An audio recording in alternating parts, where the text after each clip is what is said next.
She Hulk के पिछले parts 1 से 4 तक हमने पहले एक्सप्लेन किए हुए हैं, जिनका लिंक आपको डिस्क्रिप्शन में मिल जाए। तो अब 4 पार्ट के लास्ट में हमने देखा था कि जेनिफर यानी शी हल्क के पास उसके एक दुश्मन का खत आया था, जिसके आगे दिखाया जाता है कि टीवी पर एक एड चल रहा था जो और किसी ने नहीं बल्कि तातियाना ने ही चलाया था, यानी कि शी हल्क की दुश्मन ने, जहाँ वो ये बता रही थी कि ताकतवर बने और खुद पर नाज करे। दरअसल इस साइड भी खूबसूरती और खूबसूरती को बढ़ाने वाली ब्यूटी प्रोडक्ट्स जैसे क्रीम साबुन की बात चल रही थी। तभी इधर उसका कजन आता है जो जेनिफर से कहता है, मैंने तुम्हारे नाम के काफी सारे प्रोडक्ट्स देखे हैं, बस तुम मुझे भी उनके बारे में बता दो ताकि मैं हर जगह तुम्हारे प्रोडक्ट्स बेचकर पैसे कमा सकूं। जिस पर जेनिफर कहती है, ऐसा कुछ नहीं है, तातियाना मेरा नाम इस्तेमाल कर रही है और जिन प्रोडक्ट्स की तुम बात कर रही हो वो भी उसी की है। ऐसा कोई प्रोडक्ट मैंने कभी बनवाया ही नहीं। इसके बाद तातियाना जो झूठ मूठ की शी हल्क बनी हुई थी अपने फैंस के लिए एक पोस्ट लगाती है कि मैं आप सबसे मिलने आ रही हूँ। इसने यहाँ अपनी सारी प्रोडक्ट्स भी लगाई हुई थी जो कि काफी अजीब थी। फिर जेनिफर तातियाना से मिलती है, जहाँ उनकी थोड़ी बहुत बहस हो जाती है, जहाँ दोनों अब अपनी इस लड़ाई को कोर्ट तक ले जाने की बात करती हैं। इसके बाद हम देखते हैं जेनिफर की उस दोस्त को जिसका उसने केस लड़ा था। वो आता है जेनिफर की साथी के पास और उसे कहता है, मेरे साथ शॉपिंग पर चलोगी? जिस पर वो कहती है, शॉपिंग तुम करोगे, बदले में मुझे क्या मिलेगा? जिसके जवाब में वो कहता है, मैं एक ऐसे डिजाइनर को जानता हूँ जो लड़कियों के फैशन की चीजें कहीं से भी ढूंढ के ला सकता है, तो बोलो तुम्हें क्या चाहिए? जो सुनकर जेनिफर की दोस्त को ख्याल आता है कि क्यों ना हम उससे जेनिफर के नए कपड़े ही बनवा लें। जिसके बाद ये दोनों उस डिजाइनर के काम करने वाली जगह पर पहुंच जाते हैं। वहाँ एक आदमी इनसे पूछताछ करता है क्योंकि उसे लग रहा था कि ये पुलिस वाले हैं, मगर जब उसे तसल्ली हो जाती है तो वो उन्हें अपनी खुफिया जगह पर लेकर जाता है, जहाँ उन्हें हर तरह के कपड़े मिल सकते हैं। मगर जब ये लोग वहाँ आते हैं तो जेनिफर की दोस्त को काफी गुस्सा आ जाता है। वो कहती है, तुम हमें पागल बना रही हो, यहाँ तो अवेंजर्स सुपर हीरो से जुड़ी कोई भी चीज, कोई भी कपड़ा नहीं पड़ा। जिस लड़की के लिए मैं कपड़े बनवाने आई हूँ उसमें सुपर पावर्स है, सच में इस सबसे उसका कुछ नहीं होने वाला। जिसके बाद अब आखिरकार ये उस डिजाइनर के पास जाने ही लगते हैं जो सुपर हीरोज के कपड़े और उनसे जुड़े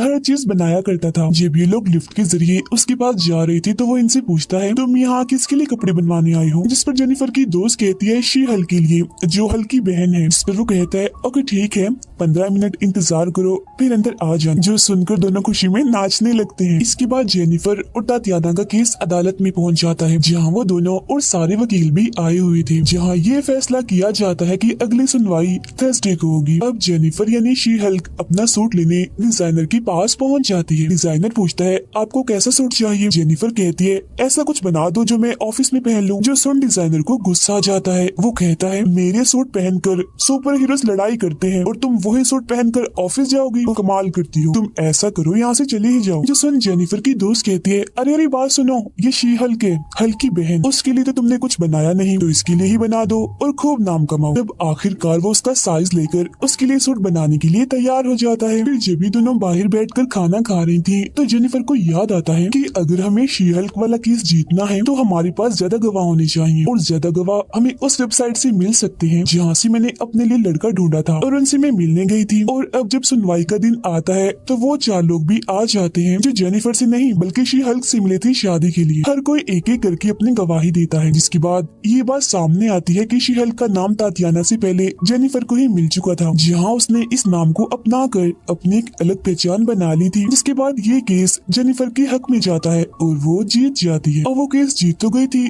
मगर उसे इस बात का दुख था कि जिन 4 लोगों ने गवाही दी उन्होंने कभी जेनिफर को पसंद किया ही नहीं, बल्कि वो तो सिर्फ शी हल्क को ही चाहती थी। जीतने की खुशी में वो अपने लॉयर के साथ एक बार में जाती है, जहाँ लॉयर कहती है, तुम काम तो अच्छा करती हो, वैसे भी अच्छी हो यार, मगर तुम कपड़े अच्छे नहीं पहनती। कपड़ों से उसे याद आता है, ओ हाँ, डिजाइनर ने मेरे कपड़े बना दिए होंगे। जिसके फौरन बाद वो पहुंच जाती है डिजाइनर के पास कपड़े लेने के लिए, जहाँ वो उसे 2 सूट देता है, एक ऑफिस के हिसाब से और एक लड़ाई के हिसाब से। मगर यही हम देखते हैं कि एक और सुपर हीरो का सूट भी पड़ा हुआ था जिसे पैक किया हुआ था ले जाने के लिए। फिर अब जेनिफर के पास उसके सबसे अच्छी दोस्त की शादी का कार्ड आता है, जिसे देख वो काफी खुश हो जाती है। यहाँ उसके साथ उसकी दोस्त भी थी, जिसे वो अपना नया सूट दिखाते हुए कहती है, शादी में मैं अपना ये बेहतरीन सूट पहन कर जाऊंगी, वो भी अपनी शी हल्क वाले रूप में। जिसके बाद अगले ही दिन वो प्यारा सा सूट पहनकर शी हल्क के रूप में पहुंच जाती है अपनी दोस्त की शादी में। हर किसी की नजर उसी पर ही टिकी हुई थी। उसे देखकर सभी की आंखें खुली की खुली रह जाती हैं। जो देख उसकी दोस्त जिसकी शादी थी उसे बहुत बुरा लगता है। वो उसके पास आकर कहती है, अरे ये क्या कर रही हो तुम? अगर तुम ऐसे ही शी हल्क वाले हुलिये में ही फिरती रहोगी, वो भी इतना अच्छा ड्रेस पहनकर, तो हर कोई तुम्हें ही देखेगा। ऐसा मत करो, तो मेरी दोस्त तो समझो प्लीज, शादी है आज मेरी, थी और मैं चाहती हूँ कि हर कोई इंसान, हर लड़की मुझे ही देखे। उधर जेनिफर की ऑफिस में एक और केस आ जाता है जहाँ एक बूढ़ा आदमी आकर कहता है कि मुझे अपनी बीवियों से डिवोर्स चाहिए। वो बहुत परेशान करती है, मैं तंग आ गया हूँ उनसे, इस केस को आप संभालो प्लीज। जिसके बाद जेनिफर की दोनों साथी लड़कियाँ इस केस पर अपना काम करना शुरू कर देती है। थोड़ी बहुत जांच पड़ताल करने पर उन्हें इस आदमी में ही गड़बड़ लगती है, इसीलिए वो इससे कहती है तुम हो ना जो एक नंबर के नाशुक्रे और आलसी इंसान हो, तुम खुद तो कुछ करते नहीं और दूसरों से फायदा उठाते हो। जो सुन उससे गुस्सा आ जाता है और वो खिड़की से कूदकर एक बार फिर अपनी जान ले लेता है। मगर हम देखते हैं कि वो मरता नहीं, क्योंकि उसके पास ये ताकत थी कि वो कभी भी नहीं मर सकता। शादी में हम देखते हैं कि एक और मेहमान आती है जो और कोई नहीं थी बल्कि थी तातियाना, यानी शीहल की दुश्मन। उसे देखकर जेनिफर को गुस्सा आ जाता है, इसीलिए वो उसे कहती है ये मेरी दोस्त की शादी है, तुम यहाँ से निकलो, तुम्हारा यहाँ होना मुझे गुस्सा दिलाता रहेगा। जो सुन तातियाना कहती है मैं तो नहीं जा सकती क्योंकि मैं तुम्हारी दोस्त के हस्बैंड की कजन हूँ। फिर अब यहाँ जेनिफर की दोस्त उसे खूब काम निकलवाती है और साथ में ये भी कह देती है कि प्लीज शी-हल्क मत बनना पूरी शादी में। उधर उस बूढ़े आदमी का केस चल रहा था जहाँ उसकी सारी बीवियां आई हुई थी और अपनी अपनी शिकायतें भी कर रही थी जो उन्हें अपने हस्बैंड से थी। वो अपने हस्बैंड पर केस भी करने आई थी। उनकी सारी बातें सुनकर जेनिफर की दोनों साथी लॉयर उस बूढ़े आदमी से कहती हैं सर देख लें, आपको इस केस से निकाल तो देंगे मगर आपको भारी कीमत देनी पड़ेगी। मगर यहाँ वो कुछ नहीं कहता। थोड़ी नोकझोंक के बाद ये केस उसकी बीवियों के हक में चला जाता है। तो बूढ़ा आदमी अपनी बीवियों से माफी मांगता है और सब यहाँ से चले जाते हैं। उधर शादी में जेनिफर की मुलाकात एक लड़के से होती है जिसका नाम जोश था। उसे देखने से लग रहा था कि वो जेनिफर को पसंद करता है। अब तातियाना भी बाज नहीं आती, वो जेनिफर को काफी परेशान करती है, उसे काफी मारती है और कहती है जल्दी करो, अपने शीहल के रूप में आओ, मैं तुमसे लड़ना चाहती हूँ। तातियाना को उस पर इसलिए गुस्सा था कि शीहल का नाम भी इसने ले लिया, ऊपर से केस भी जीत गई। और जेनिफर ने अपनी दोस्त से वादा किया था कि वो पूरी शादी में शी-हल्क नहीं बनेगी, मगर अब बेचारी वो करती भी तो क्या, उसे मार पड़ रही थी, इसीलिए उसे अपने शी-हल्क वाले रूप में आना ही पड़ता है। इस रूप में आते उसकी सारी ताकतें भी आ गई थी। वो जोर से टांग मारकर जमीन को तोड़ देती है और तातियाना को भी उठाकर काफी दूर फेंक के मारती है। जिसके बाद कूद की आती है तातियाना के पास और एक के बाद एक करके उस पे काफी वार करती है, उसे बहुत मुक्के मारती है और दिमाग उसका ठिकाने पर ले आती है। उधर जेनिफर की दोनों साथी लॉयर्स को पता चलता है कि एक वेबसाइट पर लोग जेनिफर को मारने की बात कर रहे हैं, जिस मकसद के लिए लैब में एक मोटा सा इंजेक्शन तैयार किया जा रहा था जो शी-हल्क के जिस्म में छेद कर सकता है। अब हम जेनिफर को देखते हैं जो तैयार हो रही थी क्योंकि उसके पास जोश जिससे वो शादी में मिली थी उसका मैसेज आ रहा था कि मैं तुम्हें लेने आ रहा हूँ। वो जोश की वजह से काफी खुश थी कि मुझे कोई तो ऐसा मिला जो मेरे शी-हल्क वाले नहीं बल्कि मेरे इंसानी रूप को पसंद करता है, यानी जेनिफर वाले रूप को। वो हर वक्त उसके बारे में ही सोचने लगती है। वो लोग बातें भी करते हैं, मिलते भी हैं, साथ रहते भी हैं और अब जेनिफर को उससे प्यार हो जाता है। एक साथ रात गुजारने के बाद जब अगली सुबह जेनिफर ऑफिस जाती है तो वो काफी उदास थी, उसका दिल ही नहीं लग रहा था क्योंकि वो जोश को याद कर रही थी और साथ ही उसके मैसेज का इंतजार भी, क्योंकि रात से अब तक उसका कोई मैसेज नहीं आता और तो पूरा एक दिन गुजर गया था मगर फिर भी मैसेज नहीं आता। बार बार वो फोन चेक करती है मगर कोई मैसेज नहीं आया था और फिर तभी उसके पास एक ऑफिसर का फोन आता है जो बताता है कि एमिल यानी अबोमिनेशन की जो डिवाइस थी उसमें कोई खराबी हो गई है। पुलिस तो संडे की वजह से वहाँ जाएगी नहीं, तो क्यों ना हम दोनों वहाँ जाकर चेक करें कि क्या सच में उसने कोई असूल तोड़ा है कि उसकी डिवाइस में कोई खराबी आ गई है। अब जोश की वजह से वो जाना तो नहीं चाहती थी मगर ये उसका काम था तो उसे जाना ही पड़ता है। और अगले ही दिन वो और ऑफिसर एमिल के घर पहुंच जाते हैं मगर जब भी एमिल की डिवाइस चेक करते हैं तो उन्हें कोई खास जानकारी नहीं मिलती। तब एमिल भी उन्हें बताता है कि ये छोटा सा करंट था, आपको लगा होगा कि मैं यहाँ से भाग गया हूँ, नहीं नहीं ऐसा कुछ नहीं है, मैं यही हूँ। उसकी ये बात सुनकर ऑफिसर को यकीन आ जाता है और वो यहाँ से निकल जाता है। जिसके बाद एमिल और जेनिफर आपस में बातें करने लगती है। वो उसे कहती है कि कोई भी असूल कभी मत तोड़ना क्योंकि अगर तुमने ऐसा किया तो जहाँ से आई हो मतलब कि जेल से वापस वहीं डाल दिए जाओगी। अब तभी यहाँ दो अनजान सुपर हीरोज के बीच लड़ाई छिड़ जाती है और वो जेनिफर की गाड़ी पे आके गिरते हैं जिससे उसे गुस्सा आ जाता है और वो उनमें से एक को उठाकर फेंक देती है। मगर जब अपनी गाड़ी की हालत देखती है तो दंग रह जाती है क्योंकि गाड़ी का तो बुरा हाल हो गया था। तब यहाँ एमिल आकर कहता है हाँ ये मेरे ही लोग हैं जिसको उनकी तलाश में इधर आए हैं जो इन्हें मिलेगा भी, और क्योंकि तुम्हारी गाड़ी भी खराब है तो जब तक ठीक नहीं हो जाती तुम भी यहीं रहो। जिसके बाद वो दोनों बातें करने लगती हैं। जिस दौरान जेनिफर की नजर बस अपने मोबाइल पर ही थी, वो तो बस नेटवर्क की तलाश में थी मगर हर जगह no service service, no service, no service आ रहा था। नेटवर्क का तो नामो निशान तक नहीं था। और फिर एक छोटे से केबिन में उसे सिग्नल मिल ही जाता है, मगर यहाँ एमिल और उसके साथी बैठे हुए थे और क्योंकि यहाँ सिग्नल मिल गए थे तो उसे यहाँ पर बैठना ही पड़ता है। मगर तभी वहाँ वो गुंडा आ जाता है जिसने एक बार जेनिफर पर जानलेवा हमला किया था, जिसे देखकर उसे गुस्सा आ जाता है और वो अपने शी-हल्क वाले रूप में आकर उस पर हमला कर देती है, उठाकर उसे काफी दूर फेंकती है। जो देख एमिल कहता है, ओ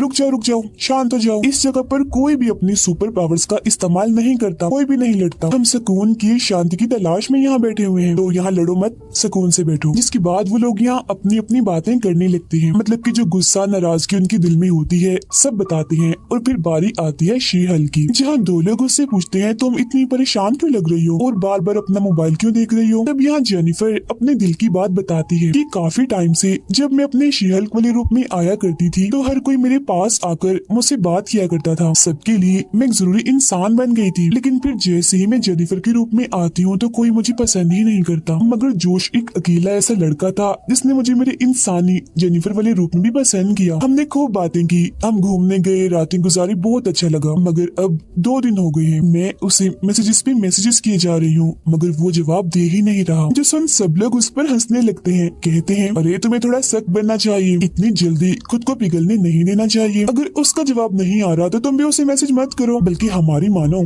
उसका नंबर ही डिलीट कर दो। जिसके बाद हर कोई इस बात पर जोर दे रहा था कि अगर तुम उससे बदला लेना चाहती हो तो उसे जान से मार दो। जो सुन एकदम एमिल कहता है गाइस चुप, शांत हो जाओ, हमें किसी से बदला नहीं लेना। उनकी बातें सुनकर जेनिफर की हौसला अफजाई हो जाती है और क्योंकि उसने सारी बात भी सामने रख दी थी तो उसका मन भी हल्का हो जाता है और वो शी-हल्क से अपने जेनिफर वाले रूप में आ जाती है और ये सोचने लगती है कि शायद उसे भूल जाने में ही भलाई है। और पूरा संडे एमिल के घर पर गुजारने के बाद उसका वापस जाने का वक्त आ गया था, जहाँ वो अपनी गाड़ी को ट्रक पर डालकर वहाँ से निकल पड़ती है। उसे देखने से ऐसा लग रहा था कि अपने इंसानी और शी-हल्क वाले रूप से थोड़ा सा बाहर आकर वो पुरसकून सा महसूस कर रही थी। उसके चेहरे पर अलग ही खुशी थी। मगर अब यहीं से हम 3 दिन पहले का सीन देखते हैं, इन्हें जिस तरह जेनिफर जोश के साथ थी। जब जेनिफर सो रही थी तो जोश ने उसके मोबाइल का सारा डेटा कॉपी कर लिया था, साथ ही उसकी एक तस्वीर भी खींचकर किसी को भेज दी थी। जिसे तस्वीर सेंड की थी उसका नाम था हल्क किंग, जो वो इंसान हो सकता है जो वेबसाइट पर जेनिफर को मारने की बात कर रहा था। फिर अब हम एक जगह पर 2 चोरों को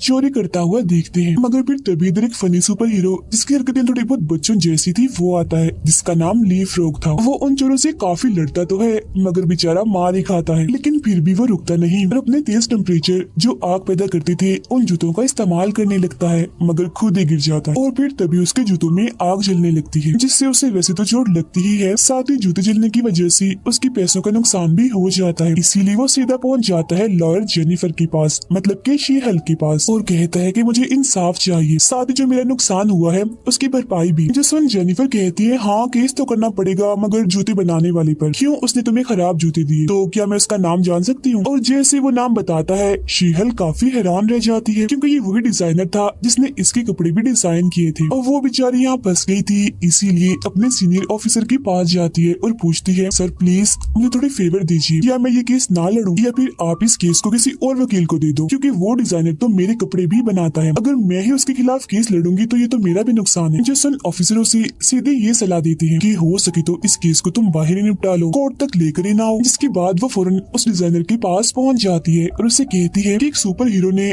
तुम पर केस किया है, मगर मैं जानती हूँ कि तुम एक अच्छे इंसान हो, दिल के साफ हो, तो तुम किसी का नुकसान भी नहीं कर सकते। तो अगर तुम मेरे उस क्लाइंट को उसके पैसे वापस कर दो तो हम इस केस को यही रफा दफा कर सकते हैं। लेकिन ये सुनकर डिजाइनर को गुस्सा आ जाता है और वो जेनिफर का पार्टी में जाने वाला सूट जिसे वो अभी बना रहा था उसे फाड़ देता है, जो देखकर जेनिफर का गुस्सा भी हद से बढ़ जाता है। इसीलिए वो कहती है कि ठीक है फिर अब मैं तुम्हें कोर्ट में ही देख लूंगी। जिसके बाद अगले दिन हम कोर्ट का सीन देखते हैं, जहाँ एक और सुपर हीरो आता है जिसका नाम मैट मर्डोक है, जो असल में डिजाइनर का वकील बन के आया था। फिर अब जैसे ही केस शुरू होता है तो जेनिफर बताती है कि इस डिजाइनर ने अभी तक जितने भी कपड़े चीजें बनाई हैं लोगों को हमेशा उसे मसलों और मुश्किलात का सामना ही करना पड़ा। जिस पर मर्डोक कहता है कि गलती इधर लीफ रॉक की है। इसने अपने जूतों में पेट्रोल भरवाया ही क्यों था और उन्हें इतना हाई टेम्परेचर पर क्यों रखवाया। डिजाइनर भी बोलता है हालांकि मैंने भी इसे ऐसा करने से मना किया था, मगर इसने जिद करके ये पेट्रोल वाले जूते बनवाए। इन सभी बातों से मर्डो का पलड़ा भारी होता जा रहा था और फिर इस तरह की ही चंद बातों से वो इस केस को जीत ही जाता है। अब हालांकि जेनिफर हार गई थी, मगर वो बेचारी फिर भी उस डिजाइनर को कहती है कि प्लीज मैं तुम्हारे पाँव पकड़ती हूँ, इस बात को हमारे काम के बीच में मत लाना, मेरा सूट लाजमी बना देना प्लीज। मगर डिजाइनर उसे साफ साफ मना कर देता है। अब शाम को जब जेनिफर बार में बैठी थी तो तभी यहाँ पर मर्डोक आता है जो उसे अपने साथ शराब पीने का कहता है। यहाँ इनके बीच थोड़ी बहुत बातचीत भी चलती है, मगर तभी मर्डोक को कॉल आती है और वो यहाँ से चला जाता है। जेनिफर को भी एक लड़के का मैसेज आता है जो उसे मिलने बुलाता है। जो वो उसे मिलने जाती है तो उसे खास पसंद नहीं आता, इसीलिए वो उसे वहीं छोड़कर अपने घर आ जाती है। वो घर जाकर अभी सो ही रही थी कि तभी उसके पास लीफ रॉक का फोन आता है। वो इसे कहता है मैं इस वक्त मुसीबत में हूँ, जल्दी से आ जाओ। तब जेनिफर जल्दी से अपना शी हल्क वाला नया सूट पहनकर वहाँ पहुँच जाती है जहाँ लीफ रॉक ने उसे बुलाया था। यहाँ उसकी मुलाकात होती है मर्डोक से जो अपने सुपर हीरो वाले सूट में था और यही लीफ रॉक के पीछे पड़ा हुआ था। यहाँ इन दोनों के बीच काफी लड़ाई होती है, दोनों एक दूसरे को मार रहे थे, जिसका फायदा उठाकर लीफ रॉक गाड़ी लेकर यहाँ से भाग जाता है। लड़ते लड़ते जेनिफर कहती है तुम तो इतनी ताकतवर भी नहीं, तो फिर इतने अच्छे से कैसे लड़ रही हो। इस पर मर्डोक कहते हैं वो असल में मैं इसके लिए एक खास तरीके का इस्तेमाल करता हूँ जो लड़ने में मेरी मदद करता है। और जेनिफर अभी हमारा लड़ने का टाइम नहीं बल्कि लीफ रॉक को रोकने का है, क्योंकि उसने उस डिजाइनर को अपने कब्जे में लिया हुआ है। तब यहाँ दोनों लड़ना छोड़कर डिजाइनर को बचाने का सोचते हैं। डिजाइनर बहुत सारे गुंडों के साथ एक जगह पर बैठकर काम कर रहा था। तभी उसके पास लीफ रॉक आता है और कहता है मेरे लिए एक ऐसा सूट बनाओ जिसमें गोलियां, बॉम्ब, बारूद सब कुछ हो और दूर उड़ने वाले जूते भी हों। जबकि बिल्डिंग के ऊपर जेनिफर और मर्डोक ये प्लान बना रहे थे कि हम नीचे कैसे जाएं। मर्डोक कहता है कि छुपकर हम जाते हैं और एक एक करके सबको मारकर हरा देते हैं, जिस पर जेनिफर कहती है मेरी मानो दीवार तोड़कर सीधा अंदर जाते हैं और सबको खूब मारते। अब हालांकि उनकी सोच इधर थी तो अलग अलग, मगर फिर भी अपने अपने मुताबिक वो उन गुंडों को मारने चले जाते हैं। जहां मर्डोक अपने हिसाब से एक एक करके गुंडों को जब मार रहा था तो तभी अचानक से सामने से और भी बहुत सारे गुंडे आ जाते हैं। लेकिन तभी इधर अचानक से शी हल्क आकर एक एक झटके में उन्हें मार देती है, जिसके बाद काफी मारपीट के बाद आखिरकार डिजाइनर को बचा लिया जाता है और वो अपनी जान बचाने के बदले में जेनिफर की पार्टी वाला सूट बनाने के लिए तैयार हो जाता है। अब जैसे सुबह होती है तो मर्डोक यहाँ से चला जाता है, जबकि जेनिफर से मिलने उसकी लॉयर साथी जो उसकी दोस्त भी थी वो आती है। कहती है जेनिफर तुम अभी तक तैयार क्यों नहीं हुई, तुम्हें तो अब तक पार्टी में जाने के लिए तैयार हो जाना चाहिए था। फिर अब शाम आती है जहाँ जेनिफर बहुत ही खूबसूरत सा सिल्वर रंग का सूट पहनकर अच्छे से तैयार होकर पार्टी में पहुँच जाती है। अब वो साल की सबसे अच्छी वर्कर बनी थी, तो सब लोग स्टेज पर आकर उसके बारे में थोड़ा थोड़ा उसके बारे में कुछ न कुछ कहते हैं। मगर तभी अचानक से दीवार पर जेनिफर के कुछ पुराने लेकिन बुरे लम्हे चल जाते हैं। जहाँ वो किसी के साथ मिलने जा रही थी तो किसी के साथ रात के वक्त थी, कहीं वो शी हल्क बन के लोगों की धुलाई कर रही थी, जो देखकर उसका गुस्सा 7वें आसमान पर चला जाता है और वो दीवार पर जोरदार मुक्का मारती है, जिससे वो दीवार टूट जाती है। जिसके बाद गुस्से में शी हल्क वहाँ तबाही मचाने लगती है। हर कोई बचकर यहाँ से भागने में लगा हुआ था क्योंकि बिल्डिंग बस गिरने ही वाली थी। इसी बीच उसे एक आदमी पर शक होता है तो वो दीवार तोड़कर आती है और उसे पकड़ लेती है। मगर तभी यहाँ पुलिस भी आ गई थी, जिन्हें देखकर जेनिफर को अपने हाथ खड़े करने पड़ते हैं। और इसके बाद खबरों में हर जगह जेनिफर के बारे में बताया जा रहा था कि आखिर वो कैसे जेनिफर से शी हल्क में बदल गई। फिर आगे जेनिफर की आंख उस जेल में खुलती है जहाँ सुपर हीरोज को रखा जाता है। उसे भी यहाँ पर कैद करके रखा हुआ था, जहाँ तभी उसे मिलने उसके लॉयर साथी और उसकी अपनी ही लॉयर आती है। अब जेनिफर को लग रहा था कि ये सभी उसकी मदद के लिए आए हैं, मगर वो उसकी मदद के लिए नहीं बल्कि उस पर एक केस करने आए थे। जो सुनकर जेनिफर कहती है तुम्हें जरा तरस नहीं आ रहा मुझ पर, जरा देखो कैसे मेरा पर्दा सबके सामने फाश किया, मुझे बेनकाब किया, तुम्हें तो मेरी मदद करनी चाहिए, उल्टा तुम मुझ पर केस करने के लिए आए हो। जहाँ तभी उसकी लॉयर कहती है कि अगर तुम्हें बचना है तो सभी शर्तों को मानना होगा। जिसके बाद उसकी टांग पर एक डिवाइस लगा दी जाती है। हर जगह खबरों में उसके बारे में बुरी बुरी बातें चल रही थी और तो और उसे फिलहाल काम से भी निकाल दिया गया था। अब इस तरह के माहौल में जेनिफर का दिल अपने घर में नहीं लग रहा था, तो वो अपना घर छोड़कर अपने मॉम डैड के पास आ जाती है, जहाँ वो फैमिली खाना खाती है और उसके मॉम डैड उसे काफी सहारा देती है। उधर जेनिफर की दोस्त ये पता लगवाने की कोशिश कर रही थी कि आखिर पार्टी में जेनिफर के बारे में वो सारी वीडियोस किसने चलाई। जहाँ तभी उसे पता चल जाता है कि ये सब एक वेबसाइट से हुआ था जिसके मालिक का नाम है हल्क किंग, जिसे जोश ने जेनिफर का सारा डेटा भेजा था। जो देखकर जेनिफर की दोस्त सोचती है कि यहाँ पर तो बहुत सारे लोग हैं, तो अगर किसी एक को भी पकड़ लिया जाए तो हल्क किंग का पता लग सकता है। तो वो जेनिफर की बचपन की एक वीडियो जैसे उस वेबसाइट में डालती है तो फौरन उस पर हल्क किंग जवाब देता है, जिससे जेनिफर की दोस्त को उसकी लोकेशन का पता चल जाता है, मतलब कि इस वक्त वो किधर है। जेनिफर सारे हालात की वजह से काफी परेशान थी, इसीलिए पहले वो हल्क को मैसेज करती है, मगर कोई जवाब ना आने पर एमिल को करती है, यानी अबोमिनेशन को। मगर क्योंकि उसके इलाके में नेटवर्क नहीं था तो वो खुद ही उससे मिलने पहुंच जाती है, मगर उसे वो वहाँ पर नहीं मिलता। इस वक्त जेनिफर के दोनों दोस्त भी यहाँ आ जाते हैं, क्योंकि ये वही लोकेशन थी जो उसकी दोस्त ने निकाली थी हल्क किंग की। असल में ये एक ही जगह थी जहाँ एमिल का घर था और हल्क किंग ने मीटिंग बुलाई थी। अब जेनिफर की दोस्त गाड़ी में ही रहती है, जबकि उसका मेल फ्रेंड अंदर मीटिंग में जाता है, जहाँ दोनों कॉल के जरिए एक दूसरे से राब्ते में थे। यहाँ सभी लड़के बात कर रहे थे कि लड़कियों में कोई भी सुपर पावर्स नहीं होती, मगर तभी इधर आ जाता है टॉड। उसे देखकर जेनिफर का दोस्त सोचता है कि ये कौन है और यहाँ क्या कर रहा है। अब टॉड भी सोच में पड़ जाता है कि मुझे इतने गौर से क्यों देख रहा है, कहीं मेरा काम ना खराब कर दे। इसीलिए वो उसे गले लगाकर कहता है, ओ हेलो, पहचाना नहीं, मैं तुम्हारा बचपन का दोस्त हूँ। जिसके बाद स्टेज पर टॉड एक स्पीच देता है जिसमें वो कहता है कि जेनिफर को उसकी सारी ताकतें खैरात में मिली है, वो इन ताकतों की हकदार है ही नहीं। जेनिफर जो कि एमिल के घर थी वो एक गुंडे से मिलती है और उससे पूछती है कि मैं एमिल को ढूंढ रही हूँ, लेकिन वो मुझे कहीं भी नहीं मिल रहा। जिस पर वो कहता है कि एक मीटिंग चल रही है जिसमें एमिल अपने दोस्तों के साथ है। जो सुन फौरन जेनिफर भी उस मीटिंग में चली जाती है और देखती है कि ये पूरी मीटिंग टॉड ने ही बुलाई है। तभी यहाँ जेनिफर की दोस्त जो पहले से ही मौजूद थे बताते हैं, और एक सच ये भी है कि हल्क किंग जो तुम्हारा दुश्मन बना हुआ है वो और कोई नहीं बल्कि यही है,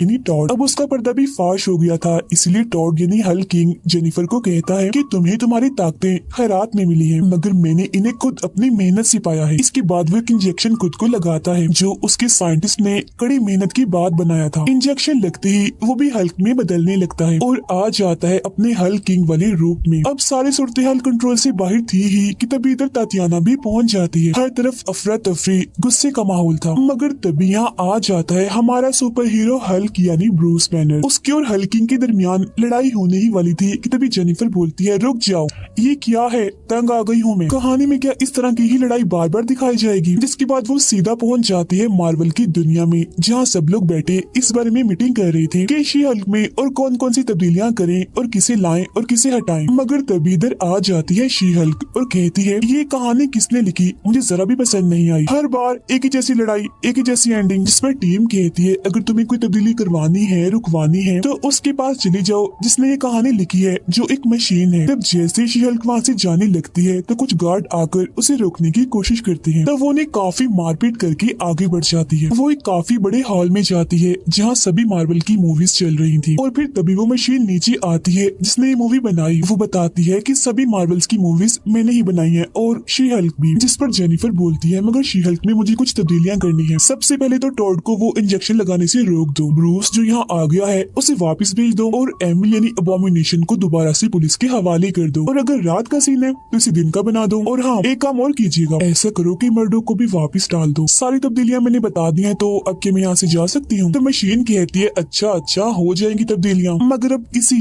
असली इंसानी रूप में ही वापस जाना, न कि शी हल्क के रूप में। फिर अब अगले ही पल सारे सीन बदल जाते हैं, तो वक्त आ जाता है दिन का, जहाँ टॉड और एमिल को पुलिस पकड़ कर ले जाती है, क्योंकि दोनों ने ही अपने अपने असूल तोड़े थे। तभी इधर मर्डोक भी आ जाता है, इसे जेनिफर ने ही बुलवाया था। खाना खाने के बाद हम देखते हैं कि हल्क भी वापस यहाँ आ गया था, मगर वो अकेला नहीं था, उसके साथ उसका बेटा भी था। अब जेनिफर को दोबारा से इज्जत दी जाती है और वो दोबारा से अपने काम पर आ जाती है। वो अब उन केसेस पर भी काम करेगी जहाँ कानून नहीं है, लेकिन शी हल्क वहाँ अपना कानून चलाएगी। अब एमिल से जेल में मिलने वोंग आता है और उसे अपने साथ ले जाता है, मतलब कि दोनों यहाँ से भाग जाते हैं, और इसी के साथ ही ये सीरीज इधर ही खत्म हो जाती है।